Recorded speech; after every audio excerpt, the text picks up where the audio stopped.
tell you the scores. I think you'll keep the score towards the end of the day. So have patience. There are more activities to come. So all the activities will be used together, pulling the marks together, and we'll find the winners. All right. So keep patience, and we'll see the winners by tonight, inshallah. Or tomorrow. Tomorrow, right? Today. Okay. Okay. Now, I'm here to share with you a small talk. My talk is not a talk. It'll be an interaction section where you have to work with me in answering my talk. All right. Now, I had a hard time to decide what should I speak to the crowd. I mean, by profession, I'm a professor at university. My students are the fourth year students 1 year before they start the work. So I had to make sure that I choose a topic which makes sense to all of us, including myself, because when I point a finger, 3 fingers point back to me. So whatever I say here today, 3 times of it apply to myself. It's a lesson to me. So I came up with this topic. Why? Because I have 4 daughters in the house, and they are in your age, and this is the time where you are tested with temptations. You are growing up in an environment, you have peer influences, peer pressures. So how do we manage this? How do we build ourselves to control ourselves, to go through all these things as a successful Muslim? That's why I'm here today. All right, so let's start. This is my motivation. I was looking at students today and comparing to my batch 25 years ago, so you know how old I am. Okay, and this is personal observations. You may agree with me, you may not. Oh, you may not. Test. Are we here? Technology, no way. Okay, all right. So again, this is the base of what I have found and some of my friends have found. There's a lot of difference between the students today and back when I was a school student. All right, these are a few of things. All right. Okay, again, this was our observation. The level of respect. Those days, we gave a lot of respect to teachers. Even after school, if we see a teacher on the road, we'll go and help the teacher. We see an elderly man, we will humble our voice and we respect the elderly person. But that thing today is missing. You know, children tend to question the elders, you know, this is my right, I need to do this, who are you to question me, and so on. This thing is happening in this generation.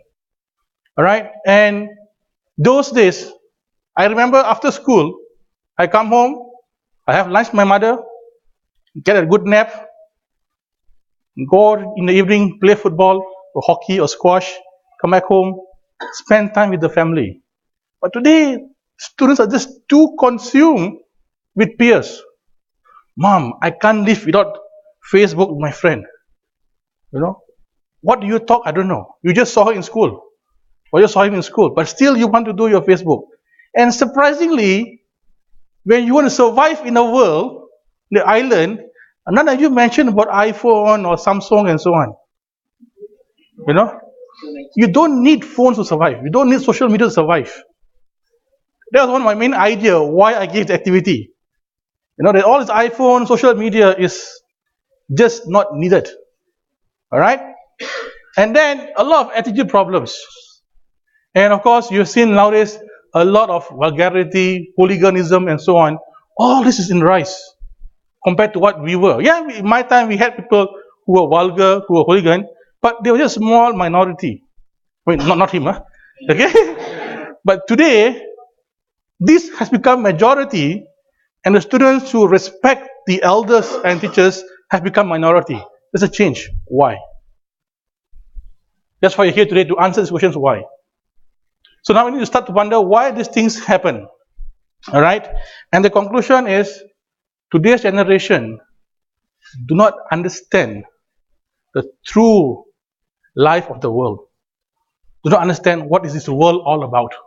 Why are we here? So hopefully, by today's talk, inshallah, I'm sorry. by today's talk, we can comprehend the true meaning of life in this world and try to manage ourselves to be better Muslims. So are we ready to travel with me? All right, shall we start? Great. Now the first thing is we have to believe in Allah. Allah exists. Okay?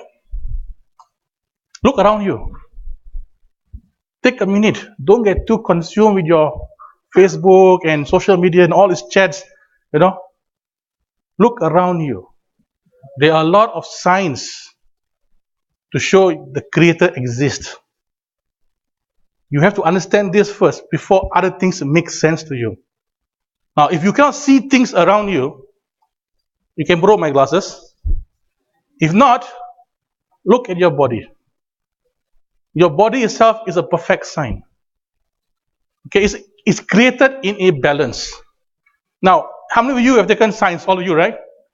Do you know what's a brain? Yes. Do you have one? I can't see your brain. Do you have a brain? Yes, we have a brain. It's here. Okay? Now, I've gone through this. This is fun. Our body has input and output system. You get it? We input, there's output. How did the nature know to create output? Imagine only input, no output. You'll die. But the nature knew what comes in has to go out. How perfect it is. The brain sends electric signals, right? Through your nerves. Now let's look at the brain and the heart. How many of you know the word pacemaker? In your heart. Oh, please, okay. In your heart, the brain sends a pulse. That pulse will hit the pacemaker to pump the heart. When the pump gets this energy, it gets excited, it starts to pump. And what happens? The blood will go to the brain. So the heart needs the brain, right? To send the signal. But at the same time, the brain needs the heart for the blood. How do these two coexist together so fast? Do you think about this? They are related. How do these coexist? Your tongue. Today, alhamdulillah, lunch was beautiful. Lunch today was nice. Okay, I had 2 rounds. I went to the villa. I was almost out. Then I realized I had to work on my slides. So I stayed awake at my slides, but the mutton, the lamb curry was, give me a kick. My taste buds enjoyed the food. Imagine for a moment, you don't have taste buds. You can't taste what is salty, what is sweet, what is spice, what is bitter, nothing. Do you think today you will eat the food here? There's no interest of food. Where did these taste buds come from? How did nature, the atheists, Mother Nature, Darwinism, Mother Nature. How did Mother Nature knew this taste buds have to be there? Where did this come from? Who gave this taste buds to us? Now, this is a true story, yeah? What is this? Eye. This is an eye. Okay. How many of you here have watched Star Trek? The old Star Trek. All you guys here. Now, if you watch the old Star Trek, the chief engineer, he is blind. The chief engineer is blind. Okay? He wears a special thing here, and he can see things, correct? He's blind, right? Now, what I'm showing you here is the eye. What's the function of the eye? To see. Do you know how the eye sees? The light comes to the eye. In your school, hits the retina, right? Then you can see. No, it doesn't see in retina. The retina will transform this light image into a signal. It sends through your optic nerves to the brain. It's in the brain, they'll process the image. Now, why am I showing you the eye? This is a true story. Myself and my colleague in USA, we are working on a research called neuroprosthesis to create an artificial eye. All right? Basically, is we're going to inject electrons or electrodes into the brain, into this area here, have a camera to capture that image, send a signal to your brain so you can see, the blind people can see. And you know what? We are still very, very, very far away from that. It's only a hypothesis, okay? And we are very far from seeing the solution. With today's technology, we are still very far from seeing the solution. And the person who I'm working with, he's a renowned professor in USA. He has been working with eyes for the last 20 years. Right? And still we are very far away. And this is a creation by nature. So-called people from the Darwinian theory, the atheist, nature created this. From where this all came? It came from one creator. This is the beauty of your eye. At times we don't appreciate the eyes given to us by Allah. Okay?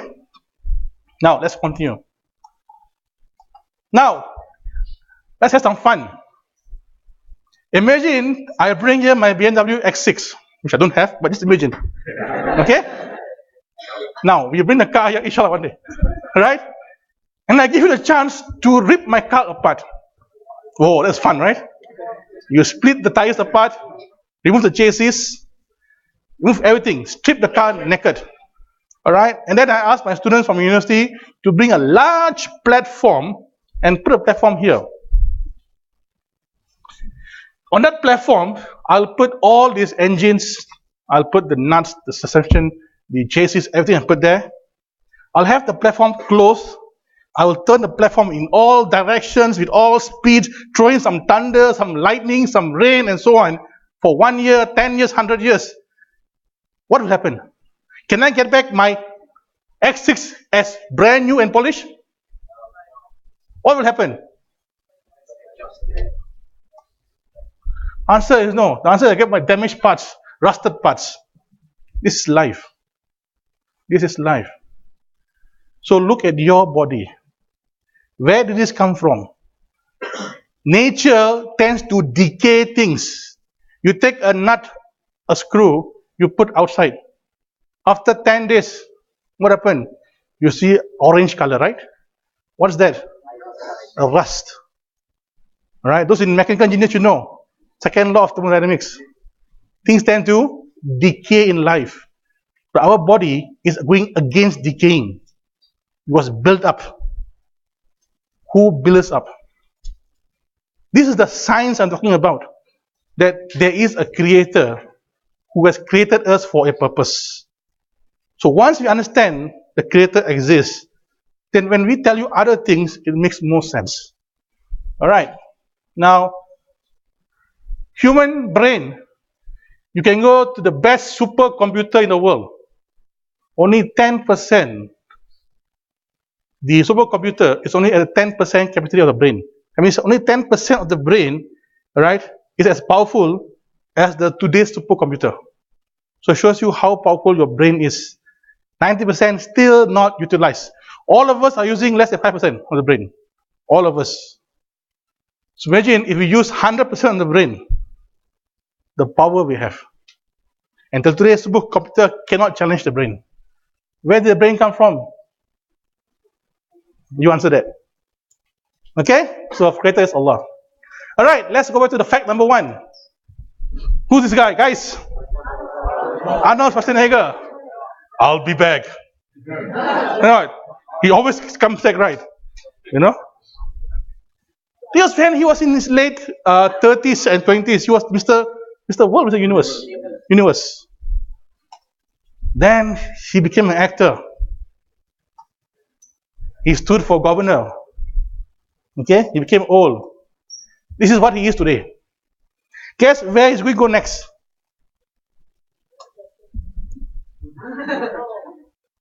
Eventually, all of us are going there.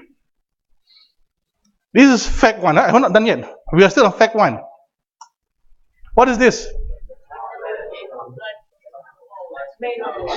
Tomato, apple, you put it there. After some time, what happens? It will decay. Humans decay. We decay. Fruits decay. What are the findings from both these slides? Anybody? Exactly. What else? Will beauty last forever? No. Everything on earth, can you see this at the back? Everything on this earth deemed nice and beautiful will one day lose its beauty, decay, and die. This is a fact we cannot escape.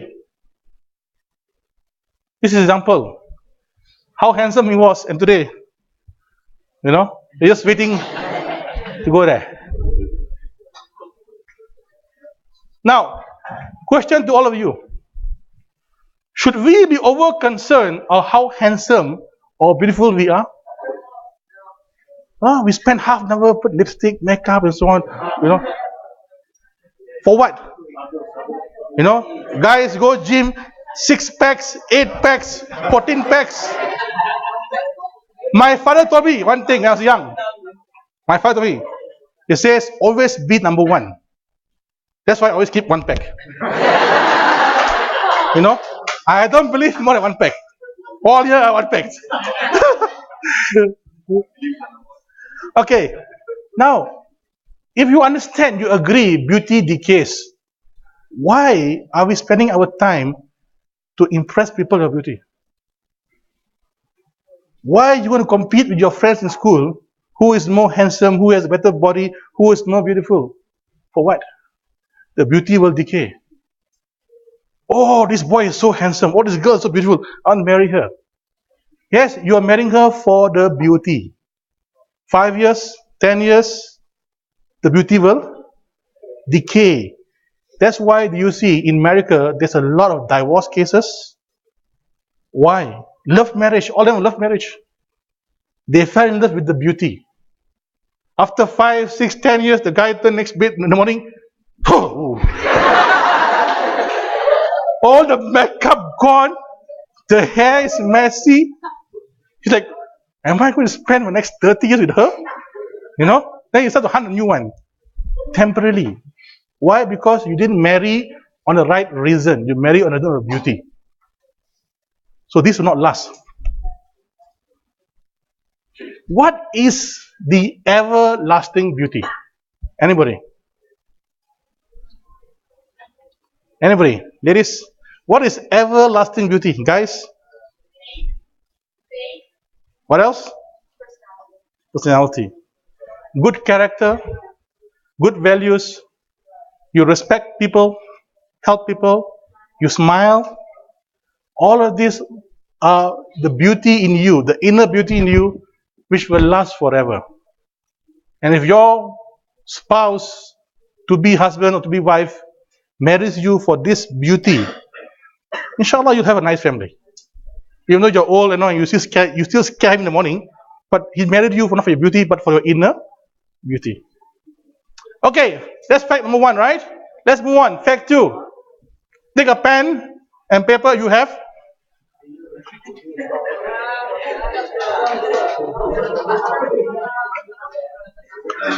Are we ready? You need a lot of paper, huh? Okay, here goes. List down all the things you had done every day in the past 8 years.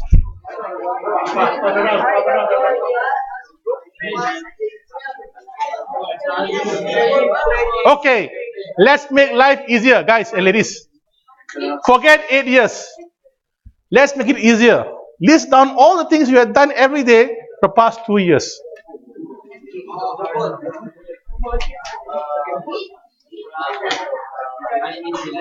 How many events can you remember?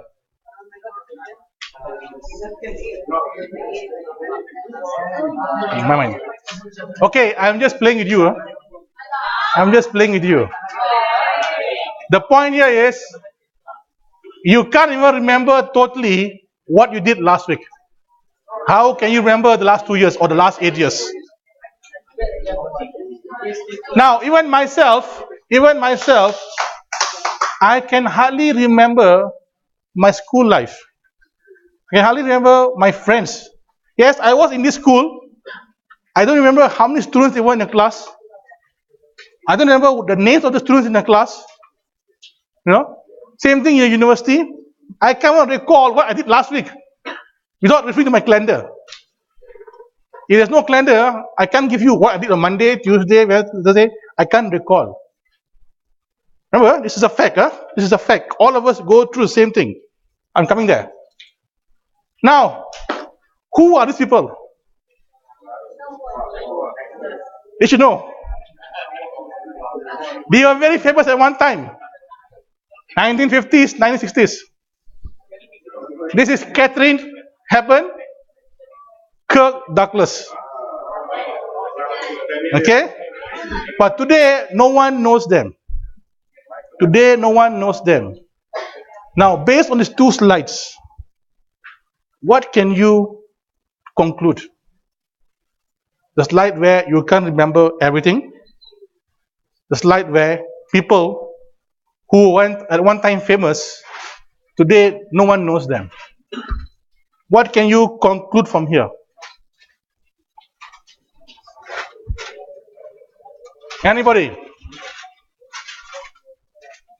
Anybody? Guys, shall I share with you?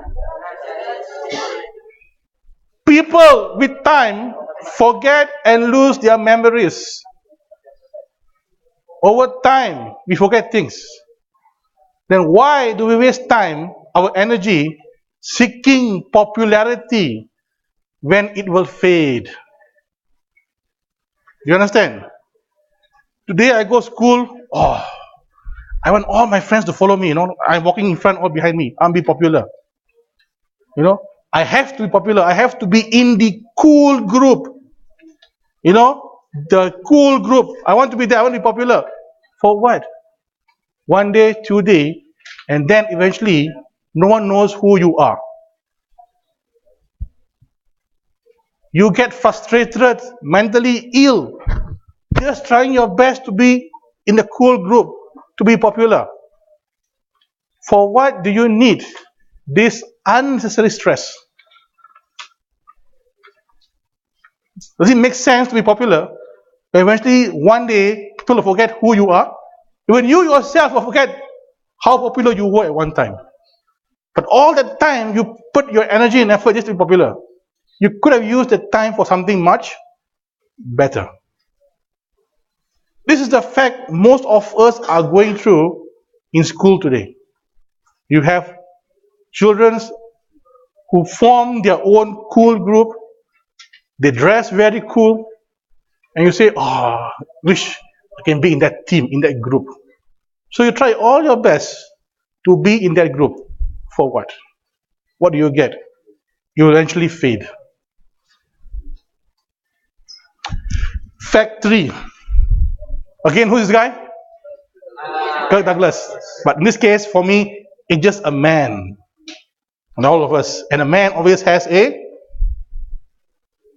dream. What's the first dream? Man, I want money, philos. Okay? I want a car. I need a Rolex. So I can show, Rolex. Alright? Mine only Casio, don't worry. I need a jet. Go to my islands. I need a villa. After I've got all of this, I need a nice, beautiful wife. So now the man has a complete life. Correct? What's the findings here? What's the findings here? Let me show you again the slides.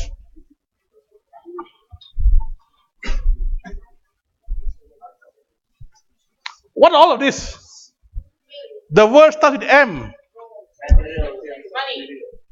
Materialistic life. Man always chases for material. Man desires for worldly items. This is normal. It's not wrong. I do desire things. The question is, how well do we use our wealth? The wealth which Allah gives us, how well do we manage it? Are we bakhil with it, kadukut? Or are we giving our wealth for good purpose? Build a musalla, help the poor. So money is good in good hands. Money is bad in bad hands. Alright? Now the problem is when men we get too obsessed. We make wealth as the purpose of life. No matter what, I have to be rich. I want to be rich. I want to have this. I want to marry Miss World. Everything you want is materialistic. Now, why is this dangerous? Why is this dangerous? Remember the keyword? I make wealth as my purpose of life. That means what? I'll do anything to get rich, to get my goals, to get my materialistic needs. That's when jealousy will creep in. Greed will flow in your veins, in your blood. Every way becomes halal. Every way becomes halal. I need to start a business. This business opportunity will bring me a profit of 30 million Qatar riyals, right, or ringgit. But I need to take a loan. You know, it's okay. I'll take normal commercial loan, low interest, riba, no riba, doesn't matter. End of the day, I make $30 million. They're going the halal, haram way now, right? Taking riba, interest, which is haram in Islam. You can go to the extent of even corruption. Pay the officer money. Get your tender approved and so on. Kill people. Why? You're just too obsessed with wealth. Hooks or crooks, I need money. So this eventually will lead to these activities. And what happens when you get involved in this? What are the consequences? Anybody? Yes. Sorry? You'll be misled in life. How?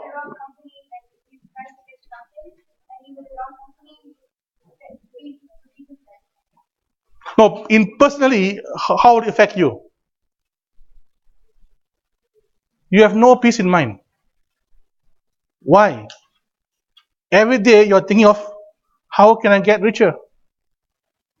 Correct? If that is your only purpose in life,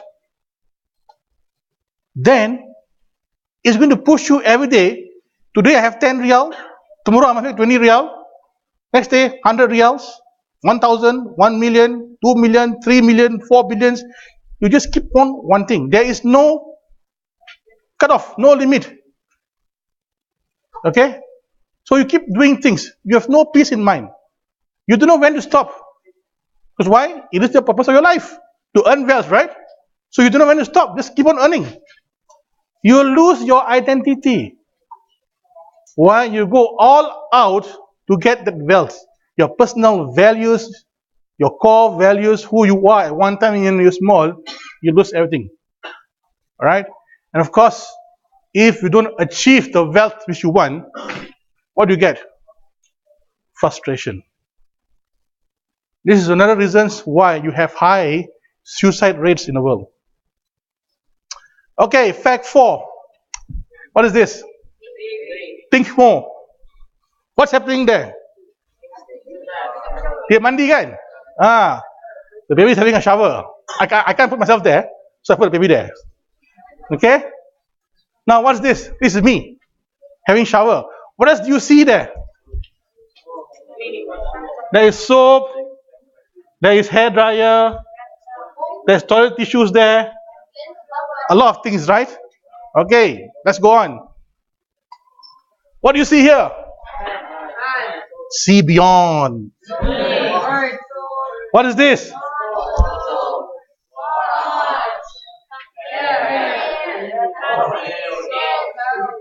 What is this here?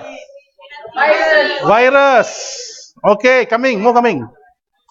What is this? Huh? What it shows you?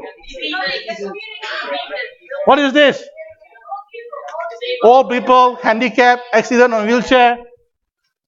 This one like us eating mutton, cholesterol high, so the blood gets clogged, the veins. This one again, when you have one pack, you get tired fast. Okay? This is of course HIVs, cancer, you're sick, right? And so on. Okay? Remember, I show you these slides, these pictures for a reason, okay? So try to understand what's my reason behind this. There's more to come. My favorite. Yes. What is this? Turkey. Water. Vegetable. What is the finding here? I showed you someone else. Huh? Is getting sick need in help in life? Okay, health. What else? What's the first thing I show you? The baby, right? Why do you need to bathe the baby? Just leave it alone. It's so. Okay, next slide. I was showering. Why do I need to shower? Why do I need to keep myself clean? Imagine, guys, answer now. Imagine you guys don't shower, which some of you do. Okay? When you don't shower, what happens? You stink, right? Now, look at your skin. When you don't shower, you will see dirt start to accumulate. Now, have you seen the poor guys, the beggars on the streets? Have you seen those with long hair? What happened to their hair? They will get close and become entangled, right? They are not Africans. They are actually Americans with straight hair, nice hair, but because of no hygiene, it comes to the hair. What does this mean to you? What is this here showing you here?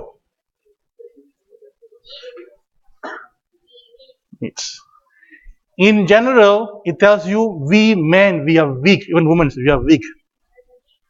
We need to keep our body clean. We get easily sick. We need food and water. Imagine today we bring Bill Gates here. I still presume he's still the richest man in the world, right? Now, for 1 week or 2 weeks, don't give him food and water. Will he survive? No. No matter how rich you are, you will die without food and water. We are weak in general. Allah made us weak. So the question now here is, if we are weak, why are we still arrogant? Why are we showing off? We are weak. We have weakness. Why is there a need to be proud? One mosquito from Malaysia, dengue mosquito, hits you, tomorrow you're out. Small mosquito, dengue. You know, in Malaysia, many people have died because of dengue. It's just a small mosquito. Okay? So what it tells us? In general, we are weak. So don't be arrogant. Don't try to show off. Now comes the best part. We have seen the 4 facts of life. Everything will decay, correct? Beauty will decay. We have seen that, what else? Number 2, we tend to forget. Third, man desires world. It's fine, but don't go over the limit. And fourth one, men are weak. So then, what's the purpose of life? This is on Surah Luqman. Anybody want to read this? Verily, the promise of Allah is true. Let not then this present life deceive you. Now, the Islamic Empire was a very strong empire. If you read the Islamic history, when did the empire collapse?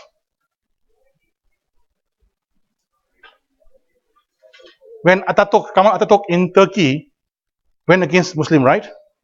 Now, what made Muslims slide?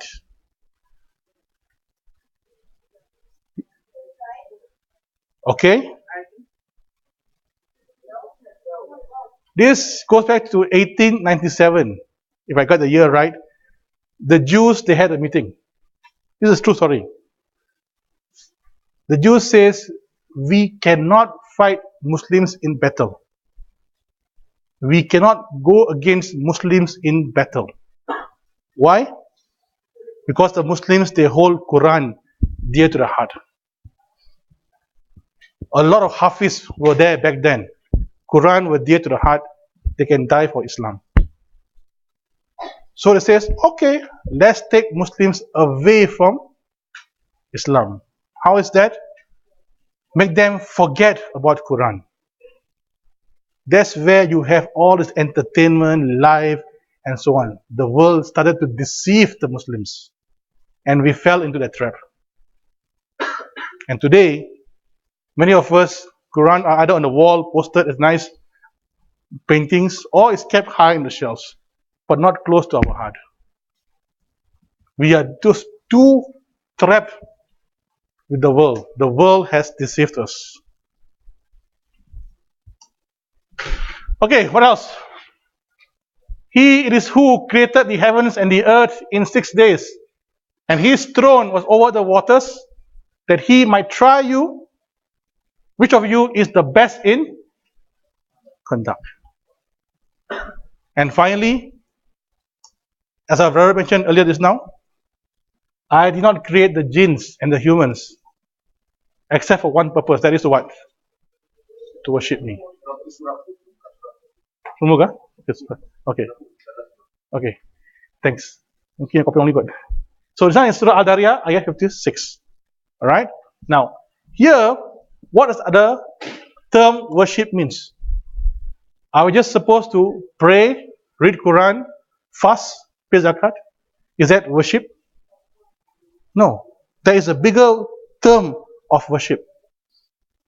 Every action of our life in this life is ibadah to Allah if our intentions are correct. Let me give you an example now. This example here is a true story of ibadah. I'll give you another example which is not a true story of ibadah. Before I come to this, let's say now I am an accountant. Alright? My goal is to make money, to climb the corporate ladders, become a top accountant, to have my face on the Forbes magazines. You know, I'll do all I can to make sure one day my face gets published in the Forbes magazines. People around the world will know who I am. Now, is this ibadah? Why? Wrong intentions. He is just fulfilling his desires. Let's look at the same job, accountant. Okay?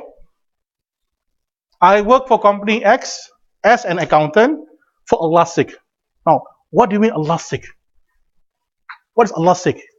Then he replies to you, well, I want to seek a halal income for my family. I want to feed my family. I want to give them clothes, shelter. That's why I work as an accountant. And then, I want to make sure that my company is successful. Because why? If my company is successful, my other colleagues will enjoy the benefit and they can also feed their family. So again, this is for Allah's sake I'm doing it.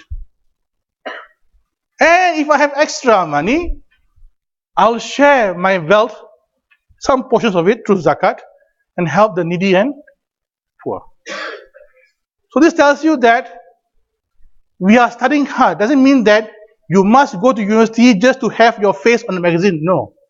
You can go to university, become an accountant, become a doctor, become a lawyer with these intentions. Doesn't have to seek popularity, become popular, to seek fame. But you can have right intentions as a professional. Is it clear? Right. And of course, save some portion to go for Hajj and Umrah. Now, what is my purpose? All of you. I'm just sharing some thoughts here. What do you see here? We had nice food, right? So how can we play our role here? How can we make our purpose in this life more meaningful? You're just going to school and not getting popular and come back and have a nice food, go to your computer, go to your iPad. That is life. How can you put effort to become someone greater where you can use the talents with you to help people who are in need? Can we do that? Can we put our energy to that? Right? They are in need. Imagine one day you don't have food. You will start crying, stomach pain and so on. When fasting, the first day is tough, all of us. Why? We are spoiled. Every day 3 meals. In Malaysia, 6 meals. Really, if you go to conference in Malaysia, you get 6 meals. Breakfast, tea, lunch, tea, dinner, tea, supper. Wallah. Okay? So lucky I came here. So I cut those foods there. Alright? Now, besides helping people, can we smile? Can we smile? We're always frowning, in anger and frustrated, Those people who are always angry and frustrated and so on, they're just too busy with the dunya. I want more and more and more. How can I get more and more and more? Forget. Do your best, smile, enjoy life. So today I will see all you smiling here. Okay? Work as a team. Don't be enemy with one another. Think as a ummah. Work together. Be an agent of change. Make the place a wonderful place. Practice the art of giving and not receiving. Just don't always take, learn to give. Seek knowledge to become wise and use the wisdom to bring humanity forward. So in summary, the world is temporary. Every beauty, fame, power will decay in time. No matter what you seek, eventually only one thing or the material will follow you to the grave. There is one white cloth. Your Rolex, your BMW 6 and so on will not follow you. Only one white cloth will follow you to the grave. So you can seek how much you want, or this will go with you. Humans are weak. We have to eat, we have to bathe, we have to clean. Right? So why so arrogant? Now, because of these facts, making material need as a goal in life is wrong. Doesn't make sense. Seeking power, fame, recognition is a false ambition. Worshipping our desires is not the right kind of worship. Then, what are we supposed to do? Obedient to Allah. And how can we do this? By worshipping Him. All acts in our life with the right intentions. Okay, I think I'm done here. So we will start off the first activity based on what we have discussed here. Okay, again back to your groups. List down 10 traits of successful people with context to the lecture. Okay, that means based on this understanding, what are the 10 qualities of humans should be. Give reasons why you select those qualities, and again you present. We give you 15 minutes to prepare.